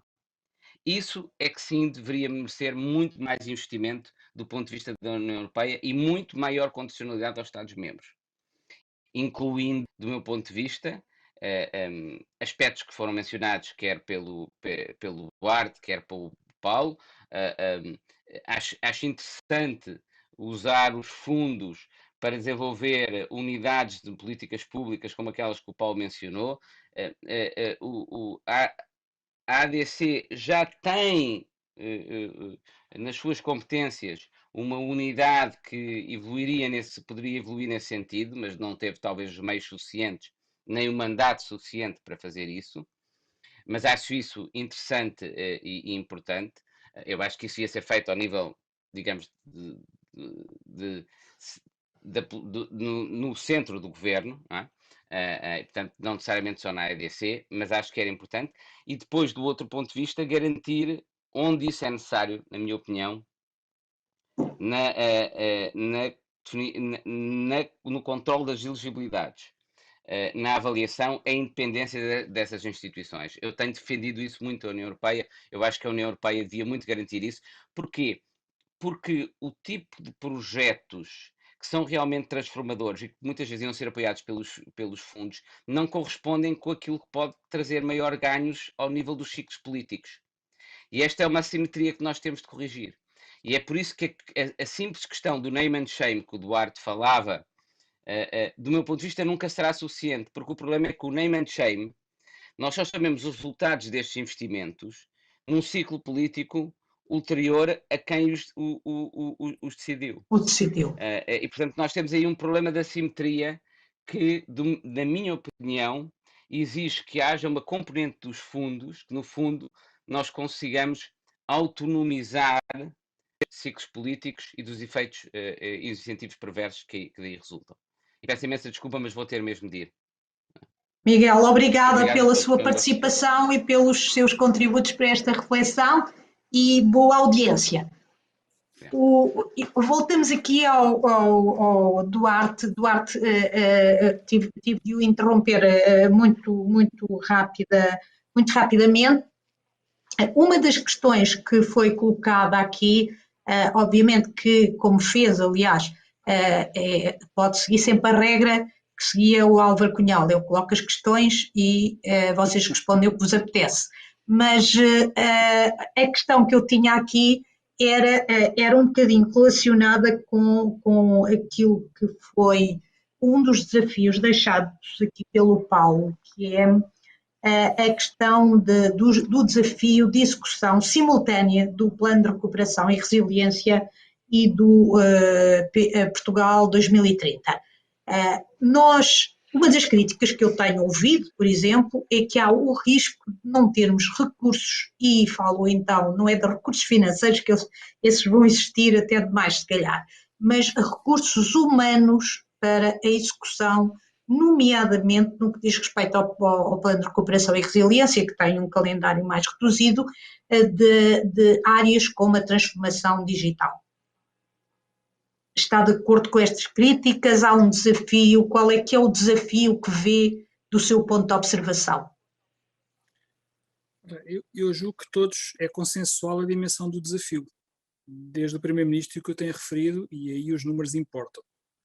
Nós teremos de que mais do que duplicar a capacidade de absorção de fundos. Mas é por a dimensão do desafio ser tão relevante que este tema que não tem números é absolutamente crítico. Porque a questão da capacidade de absorção passa por uma boa programação, aliás já aqui foi referida, uma boa capacidade de implementação e depois por bons projetos. E portanto, quando nós colocamos aqui a tónica na capacitação do ecossistema, que é aí que estamos apostados em conseguir fazer um diagnóstico, conseguir fazer um roteiro para capacitar, nós estamos exatamente a cobrir isso. Cobrir a programação estratégica é ela própria adequada ou não à melhor capacidade de execução em sentido amplo, porque a execução aqui não é só absorver a verbo e ter resultados. A forma como montamos as estruturas, a forma como organizamos os programas, a complexidade nessa montagem é ou não a mais adequada, o debate público que temos em torno disso é ou não o mais adequado e os beneficiários estão ou não preparados para o efeito. Nuno, Duarte, desculpe, mas deixe-me perguntar-lhe, isso está a ser feito porque nós, o Portugal 2030 já está em vigor, espera-se que o Plano de Recuperação e Resiliência seja aprovado em julho, que comece a execução em julho, pelo menos julho, agosto.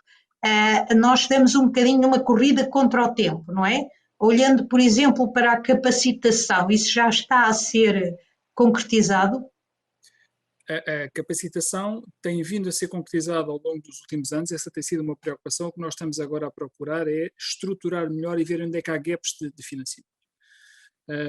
Dou vários exemplos nas formas como temos de articulação com as autoridades estão para ter uma rede de avaliação que discute em conjunto, na forma como promovemos a transparência, na criação de aquilo que o Nuno chamava soluções complexas para problemas complexos, mas criados em conjunto.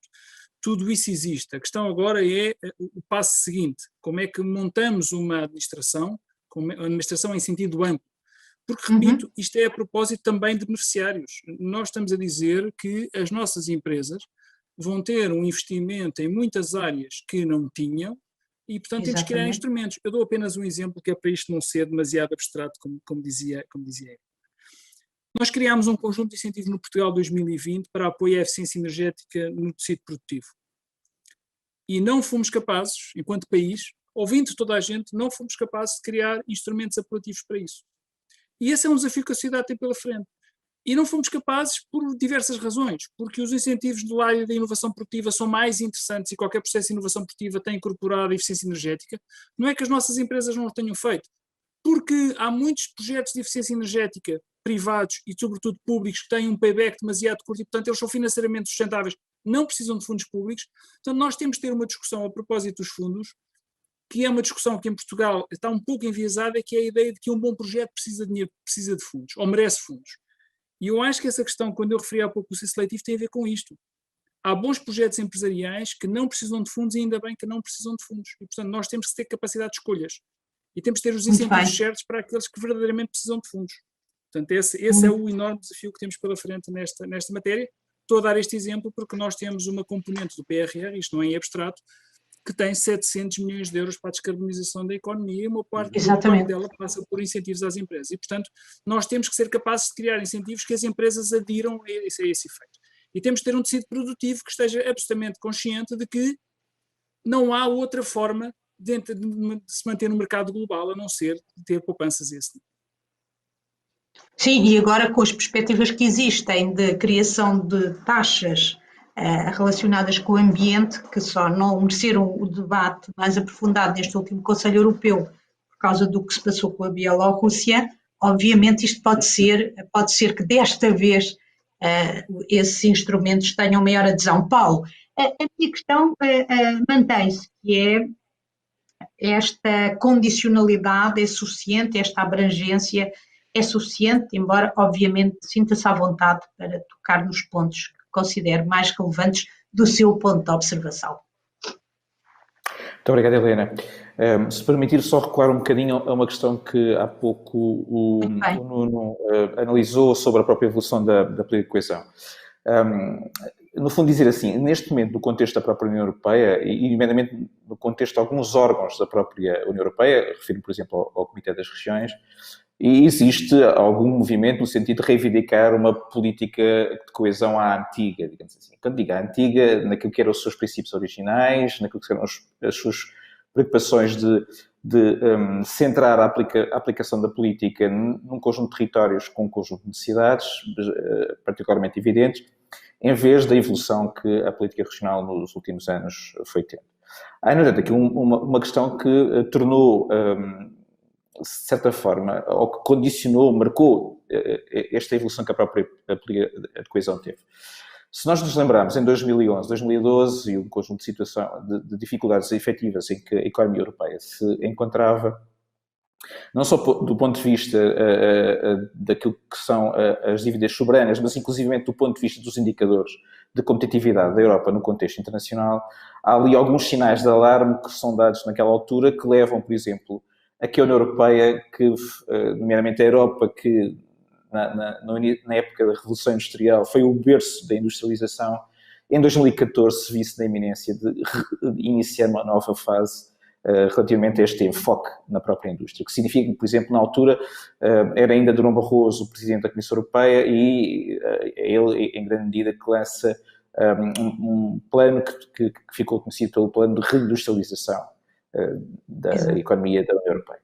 O que significa que foi um pouco por imperativo de necessidade que, de repente, a política de coesão e, sobretudo, os fundos europeus estruturais de investimento que lhes dão suporte de financiamento foram mobilizados para um exercício maior mediante um contexto de crescente fragilidade da Europa na economia mundo e de alguns sinais preocupantes no que diz respeito à convergência de vários Estados-membros.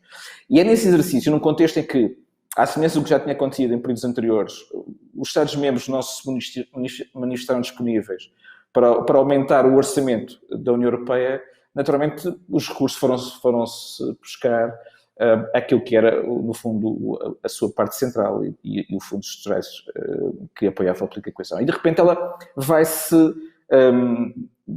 assumindo diferentes configurações, vai assumindo diferentes responsabilidades. Então, a própria política pública, a política de coesão vai-se mobilizando e vai-se redesenhando para dar resposta a um conjunto de novas necessidades que era preciso incluir naquilo que era o racional da aplicação da política. E, de repente, ela vai assumindo um outro papel, vai começando a apoiar racionais de atuação que estão fora daquilo que era o clássico da atuação da economia regional, digamos assim, e dos objetivos de políticas públicas nesse domínio, e exatamente porque vai abraçando outros desafios. E esse caminho tem vindo a ser em crescendo. Por exemplo, muito daquilo que são os objetivos estratégicos da União Europeia para a presente década, alguns deles foram definidos ainda em 2018, e depois outros foram definidos já pela Sra. Presidente da Comissão Europeia, atualmente em exercício. Muitos deles têm uma natureza em que estão, obviamente, têm uma relevância inquestionável, mas têm uma natureza que é bastante distante daquilo que era o racional clássico da atuação da política de coesão. Porque não há outro tipo de recursos, porque não foi possível aumentar o orçamento da União Europeia. Mais uma vez, a União Europeia usou e fez recurso da política de coesão para fazer face a estes novos desafios. E alguns dos instrumentos de política pública, como há pouco referíamos, não têm, inclusive, orçamento associado. O caso do European Green Deal é um exemplo disso. É um novo racional de definição da atuação da economia e da sociedade e da aplicação das políticas, mas que vai beber, do ponto de vista de financiamento, a outras políticas que tenham esse tipo de recursos. O que significa que, por exemplo, quando na Estratégia Europa 2020, quando os Estados-membros aprovam a Estratégia 2020, aprovam um documento que lhe estava associado, e até anexo, que era o Quadro Estratégico Comum.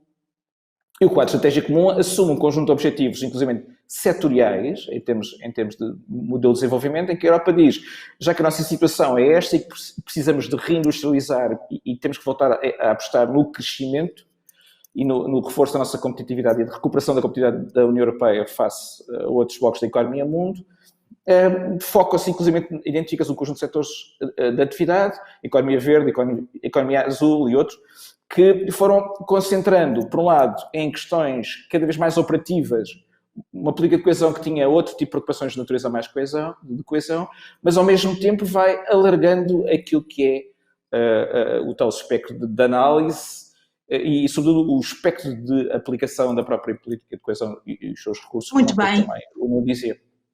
Só uma nota, Helena, se me permite, só juntar isto. Sim. Se me permite. No nosso caso, esta questão ganha uma crescente importância por um aspecto, é que, por exemplo, se nós pensarmos, quando dizemos que um dos setores que está previsto no QEC é a Europa Azul, quando nós estamos a falar da Europa Azul, pode caberem variedíssimos setores de atividade no domínio da Europa Azul, desde indústria naval, a desportos náuticos, a energia das ondas.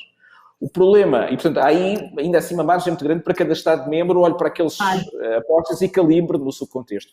Só que no nosso caso, estas coisas ganham uma especial importância pela nossa dependência efetiva em relação aos fundos europeus, o que quer dizer que não temos margem, do ponto de vista dos nossos recursos, para dizer esta atuação fazemos com recurso à política de coesão, outras coisas faremos com recurso ao Orçamento de Estado. E é este exercício que para nós tem sido realmente muito difícil de cumprir, o que quer dizer que nós vamos sempre acompanhando aquilo que é o racional de política pública, nomeadamente a política de coesão no contexto europeu, e vamos migrando ao sabor da própria política de coesão em grande medida. Em vez de termos as nossas, porque não temos dinheiro para ter 100% das nossas prioridades. Eu vou fazer uma última ronda para fecharmos e vou começar pelo Nuno, exatamente. Nuno, mas eu queria... correndo o risco de hipersimplificação, mas pronto, vai-me desculpar, eu sou jornalista e que era pedir, fazer-lhe o seguinte desafio a todos, aliás, para encerrarmos, que é o que é que vai ser mais difícil e o que é que vai ser mais fácil na execução dos próximos fundos, abrangendo todos, PRR incluído. Nuno, força. Queria juntar, eu começo pelo Nuno, depois vou ao Paulo e fechava com o Duarte. Nuno, força. Queria fazer uma nota e além da... A nota era sobre esse tema, portanto, ainda bem. Aquilo que eu queria comentar vai ao encontro da pergunta que colocou, da questão que colocou. Eu creio que vale a pena começar por dizer, neste propósito, que nós nos habituámos durante muitos anos a pôr no terreno um conjunto de oportunidades de financiamento, digamos assim, com a utilização dos fundos estruturais, e que os beneficiários, os tomadores, os realizadores dos investimentos, se portavam, vou brincar com a coisa, se portavam bem, no sentido, respondiam às disponibilidades, à oferta, às oportunidades e absorviam os recursos existentes. Os fatores de complexidade têm vindo a crescer, já não vou repetir o que disse há pouco, e neste momento, como o Duarte referiu, vemos-nos confrontados com dificuldades, não só dificuldades previsíveis, não só em virtude de termos muito mais recursos, o dobro, o triplo, seja o que for, do que tivemos no passado, em termos médios, anuais, mensais, semestrais, como se queira dizer, temos mais recursos. E também temos uma envolvente diferente. O Duarte referiu, é uma questão muito importante, que é aquilo que eu traduziria, que eu diria com a minha maneira, que é a necessidade de assegurar a coerência e o balanceamento entre as várias políticas públicas ou as várias dimensões das políticas públicas. Aquilo que aconteceu no passado com frequência, no passado recente com frequência, não deveria continuar, não deveria voltar a verificar-se. Estou-me a referir sobretudo há uma certa competição, o Duarte passou por isso, uma certa competição entre instrumentos de política pública que são, na sua afinação procedimental, processual, são uns mais generosos do que outros. O Duarte deu o exemplo concreto dos incentivos ao investimento empresarial e da transformação E ambiental e da descarbonização, eficiência energética, uma coisa assim. Portanto, para objetivos semelhantes, instrumentos com generosidade, digamos assim, de financiamento ou com apetências diferenciadas por parte dos mesmos promotores de investimento, que conduzem àquilo que eu caricaturalmente chamo competição entre instrumentos de política pública. É uma matéria que deveríamos evitar a todo o trânsito. E que, naturalmente, é um desafio complexo quando o envelope financeiro é muito maior e, portanto, os instrumentos que vão ser disponibilizados são também, em número, diversidade, muito mais significativos. Isto é claramente um desafio e um problema, digamos assim, que era importante superar a montante, digamos assim, a montante na formulação, na programação, no planeamento estratégico das políticas públicas que vamos concretizar com os vários, essencialmente com o Portugal Qual é que é o vetor mais fácil? Eu peço, temos de acelerar um bocadinho. Qual é que é o que vê então, como mais fácil na execução? O mais fácil é fazer mais do mesmo. Mas isso é o que não nos interessa. Não, isso não queremos, não é? O mais fácil fazendo melhor. É que a segunda dificuldade que se coloca para as políticas públicas e para o sucesso da execução é a circunstância de estarmos a ser mais exigentes no sentido de pedirmos ou exigirmos que os promotores de investimentos, os realizadores de ações, transformem o seu comportamento, transformem dimensões essenciais da forma como sempre funcionaram. E esta exigência de transformação coloca naturalmente dificuldades. Eu creio que não há soluções fáceis a não ser aquelas que não nos interessam. Sim, que é replicar o passado, não é? Não é? É fazer igual naquilo que correu bem. E é o que não nos interessa. O que nos interessa é fazer diferente naquilo que é importante que aconteça e que corresponda a uma transformação de práticas passadas.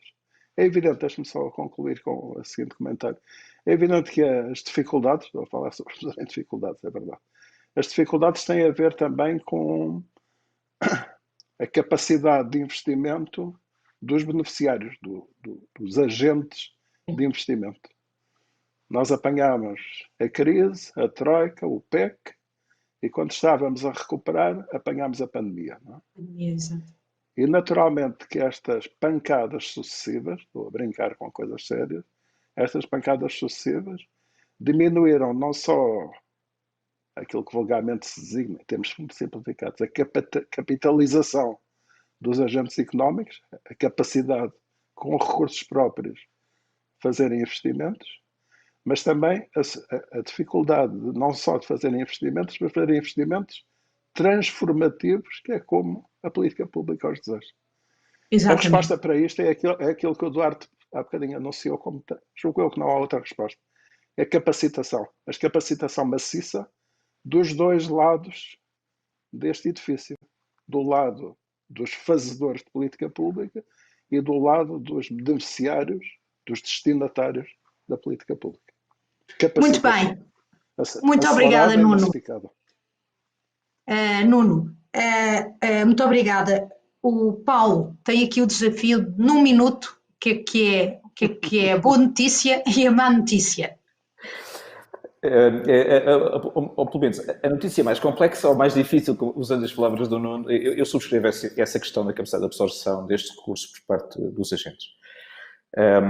Exatamente na sequência, quer da crise subprime, quer do contexto pandémico atual e dos impactos económicos que daí decorreram, Prevejo muita dificuldade naquilo que respeita à capacidade de absorção destes recursos por parte dos agentes, assumir naturalmente a própria contrapartida naquilo que são o modelo de financiamento. E vejo isso com uma grande dificuldade.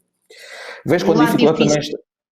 Sim, vejo com dificuldade também, enquanto lado difícil, a gestão, neste tempo tão curto, de vários instrumentos de política pública em simultâneo, que vão entrar até de forma bastante rápida, pelo menos previsivelmente, em funcionamento.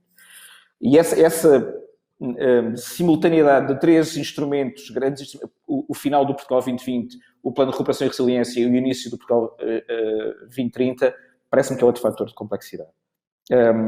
Também parece um fator de complexidade a governação sistémica destes 3 instrumentos. E, portanto, quer da sua governação, dos seus objetivos, dos seus impactos, da sua pilotagem, essa parece uma questão também difícil. Uma outra coisa que ainda parece-me ser uma questão complexa a ter em conta é se vamos, no caso do Portugal 2030 e também naquilo que for a operacionalização do Plano de Recuperação e Resiliência, criar uma grande ou não tão significativa complexidade de conjunto de instrumentos que é preciso formalizar, como foi o caso dos IDTs, de um conjunto de instrumentos que era preciso executar previamente, às vezes até como condicionalidade, ter previamente construído e já existindo para o acesso a determinado tipo de financiamento. Portanto, depende da constelação de instrumentos de política pública que aqui vierem a ser feitos e da sua complexidade ou simplicidade. Em relação à questão do componente mais positiva, digamos assim, ou aquilo pode ser eventualmente mais fácil. Nós temos todos, o país e os seus agentes, desde logo a sua administração pública, desde logo a própria Agência para o Desenvolvimento e Coesão e um conjunto de outros organismos em Portugal e também os próprios beneficiários, temos já um caminho longo no acesso e no lidar com este tipo de instrumentos. Espero que essa nossa experiência possa agora ajudar-nos a ser mais eficazes nesta fase e mais céleres e mais consequentes e melhor sucedidos. Muito obrigado. Muito obrigada, Paulo, pela sua capacidade de síntese. Duarte, cabe-lhe a si fazer com que eu não passe a vergonha de passar às 4h30. Vou ser telegráfico a propósito disso. Num contexto em que, como dizia o Nuno, é difícil haver soluções simples para problemas complexos. O mais fácil nestes 7 desafios que eu elenquei, o mais fácil é responder ao REP da transparência. Okay. Contrariamente ao debate público, esse parece-me ser o mais fácil. Há muita informação, o sistema tem muita informação e, portanto, é uma questão de saber se abre mais ou menos a janela e isso a sociedade pede e a administração tem que responder e, portanto, esse REP da transparência é uma coisa que me parece fácil. Aliás, o Parlamento Europeu publicou esta semana, ou a semana passada, um repórter onde, por exemplo, chega ao nome dos destinatários finais e há surpresas interessantes. E, portanto, estejamos nós preparados para esse debate, porque é um debate muito interessante. Parece-me, do ponto de vista do grande desafio, o mais fácil. O mais difícil, eu elegia talvez esta evolução para uma cultura de resultados. Porque isto exige um debate muito mais complexo que passa por perceber as torneiras azuis e as torneiras vermelhas. Ou seja, correlação e causalidade não são nada a mesma coisa e o nosso debate público está muitas vezes envenenado por isso e o Nuno até deu aqui um excelente exemplo de como é que isso se pode confundir tudo. Depois, porque alterar comportamentos, que é o que nós estamos aqui a propor para a política pública e bem, exige tempo, exige persistência, não há inovações, não há rupturas, não há inovações radicais, há inovações incrementais, isso vem nos livros, e exige resistir à pressão da discussão sobre estamos atrasados ou não estamos, executamos ou não executamos. Porque enquanto essa discussão existir, não se passa para o passo seguinte, que é esta questão dos resultados. A solução para isto não pode ser senão uma capacitação de todos os atores. E é nisso que estamos apostados. Mais uma vez, não é em começar do zero, é em ver o que fizemos bem, continuar a fazer bem, em ver o que podemos fazer melhor para capacitar os atores. E estas sessões de debate também se inserem nesta ideia de aumentar a qualidade do debate, ajuda-nos a todos a perceber a dimensão do desafio e o que é que cada um pode fazer por eles. Espero muito bem. Não, agora fica mesmo só dependente de mim. Quero agradecer-vos imenso a esta tarde e os contributos que deram e sobretudo, os ensinamentos que transmitiram e que contribuíram para melhorar esse tal debate que é um dos desafios deixados pelo Duarte, pelo Duarte para esta nova fase que temos pela frente, muito desafiante e que nos desafia também a introduzir um fator de transformação no país. Muito obrigada a todos. Eu nem me atrevo a fazer a notícia, mas vou-vos dizer que a notícia seria sempre este aspecto do mais fácil e do mais difícil. Muito obrigada e até à próxima. Agradeço-vos. Estamos a receber muitos elogios. Ótimo, muito obrigado. Muitos parabéns. Nossa, obrigado. Muito obrigada, até à próxima. Muito obrigado, até à próxima. Obrigado.